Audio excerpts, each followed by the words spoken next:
Hello all, welcome to our channel.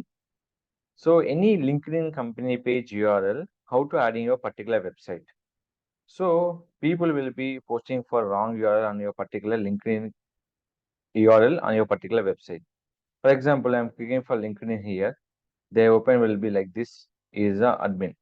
But we can add the URL will be view as a member. You can check will be here and copy this URL as is linkedin.com/company/ashok-computer-solution. Same link, we can add it to the your particular LinkedIn option. Click here, edit, paste it, and click for update. So any people next time will be open your particular LinkedIn URL, the open will be like this.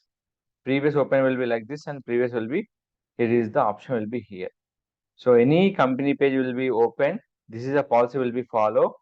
Each and every company page can add on your particular website from LinkedIn URL to website page.